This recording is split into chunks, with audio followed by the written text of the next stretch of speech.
एक बार की बात है, एक गांव में शुभम नाम का लड़का रहता था।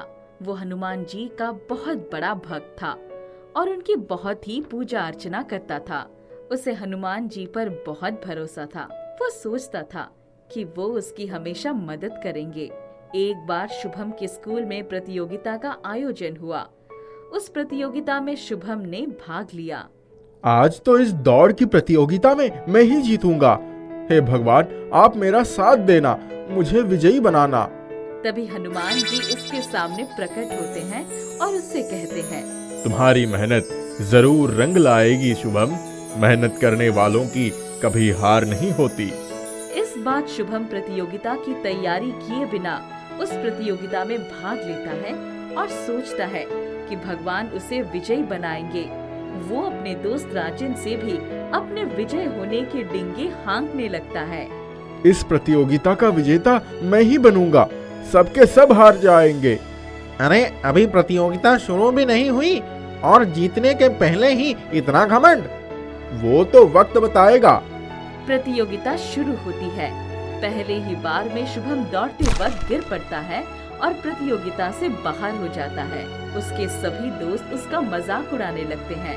राजन शुभम से कहता है, तुम तो प्रतियोगिता को जीतने वाले थे और पहले ही बार में प्रतियोगिता से बाहर हो गए।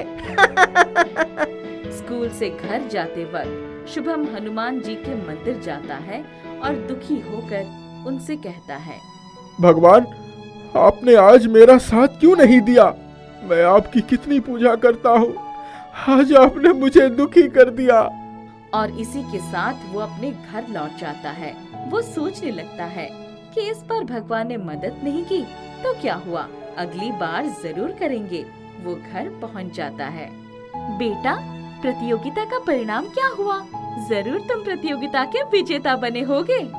नहीं माँ, मैं हार गया और प्रतियोगिता से बाहर हो गया। कोई बात नहीं बेटा, प्रतियोगिता में हार जीत तो लगा रहता है।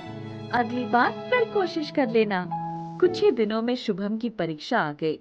वो फिर भगवान भरोसे बैठ गया। उसने परीक्षा की तैयारी भी नहीं की। वो फिर हनुमान जी के मंदिर गया और भगवान से बोला, हे प्रभु, परीक्षा नजदीक आ चुकी है और इस बार मुझे आपका आशीर्वाद और साथ दोनों चाहिए। पिछली बार की तरह आप मुझे धोखा मत देना। परीक्षा में मुझे आप पास करवा देना। इस बार मेरी परीक्षा के साथ आपकी भी परीक्षा होगी। मैं देखना चाहता हूँ कि आप अपने भक्तों से कितना प्यार करते हैं। तभी हनुमान जी प्रकट होते हैं और शुभम से कहते हैं, परिश्रम का फल सभी को मिलता है शुभम। मेरा आशीर्वाद हमेशा तुम्हारे साथ है। इसके बाद शुभम की परीक्षा का दिन आ जाता है और वो बिना परीक्षा की तैयारी किए हुए स्कूल जाने को निकलता है। उसके स्कूल जाने से पहले उसकी माँ उससे पूछती है, बेटा, क्या तुमने परीक्षा की तैयारी कर ली है? जी माँ, सब तैयार कर लिया है मैंने। ठीक है, जाओ। शुभम स्कूल पहुंचता है और परीक्षा का प्रश्न पत्र अध्यापक उसे देते हैं। प्रश्न पत्र देखकर वो दुखी हो जाता है। उसे किसी भी प्रश्न का उत्तर नहीं पता होता है और वो भगवान से कहता है, मुझे तो कुछ भी नहीं आ रहा। भगवान, अब आप ही मेरी मदद करो। मैं सारे परीक्षा के उत्तर आपका नाम लेकर चिन्हित कर देता हूँ। मुझे विश्वास है आप मुझे परीक्षा में पास कराएंगे। ऐसा बोलकर वो सभी प्रश्नों के उत्तर को चिन्हित कर देता है। अगले दिन जब परीक्षा का परिणाम घोषित होता है तो उसे पता चलता है कि वो फेल हो गया है। वो आश्चर्यचकित और दुखी हो जाता है। स्कूल से घर जाते वक्त शुभम हनुमान जी के मंदिर जाता है और उनसे कहता है, ये कैसे हो गया? भगवान, आपने मुझे फिर से निराश कर दिया। अब मैं आपकी पूजा कभी नहीं करूंगा। हनुमान जी शुभम के सामने प्रकट होते हैं और उसे कहते हैं, शुभम, मैंने तुमसे कहा था कि मेहनत करने वालों को परिश्रम का फल जरूर मिलता है, लेकिन तुम तो बिना तैयारी के ही परीक्षा में चले गए। मुझे कुछ नहीं सुनना है। अब मैं सबको क्या मुंह दिखाऊंगा? अब मेरे दोस्त मेरा मजाक उड़ाएंगे और माँ बहुत गुस्सा करेंगी। ऐसा कहकर शुभम वहां से चला जाता है और वो घर को जा ही रहा था कि उसने देखा कि एक कुम्हार मिट्टी के घड़े बनाने की बार बार कोशिश कर रहा है। शुभम कुम्हार से पूछता है, आप घड़ा बनाने की बार बार कोशिश कर रहे हैं, कभी सफल हो रहे हैं तो कभी असफल। इसमें भगवान आपकी मदद नहीं कर सकते हैं क्या? इसमें भगवान क्या मदद कर सकते हैं मेरी? प्रयास करने से ही सफलता हासिल होती है।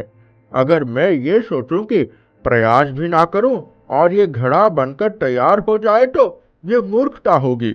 भगवान भी प्रयास करने वालों की मदद करते हैं। मैं तो प्रयास ही नहीं कर रहा था, सोच रहा था कि बिना प्रयास किए भगवान मुझे सफल बना देंगे। शायद इसी कारण भगवान ने मेरी मदद नहीं की। कुछ ही दिनों में परीक्षा में असफल हुए बच्चों के लिए फिर से परीक्षा का आयोजन किया गया। शुभम ने पहले से ही अपनी पढ़ाई शुरू कर दी थी। परीक्षा के दिन वो स्कूल पहुंचा और अध्यापक ने उसे प्रश्न पत्र दिया। प्रश्न पत्र देखकर वो खुश हो उठा। अरे वाह, ये तो चमत्कार हो गया। उसके उत्साह को देखकर अध्यापक शुभम से कहते हैं, क्या हुआ शुभम, सब ठीक तो है? प्रश्नों के उत्तर तुम्हें पता तो है ना? जी, मुझे प्रश्नों के उत्तर पता है। ठीक है, अब मन लगाकर परीक्षा दो। शुभम ने परीक्षा पूरे मन से दी। इस बार उसने पढ़ाई भी की थी। अगले दिन परीक्षा का परिणाम घोषित हुआ और शुभम उसमें पास हो गया। वो बहुत खुश हुआ।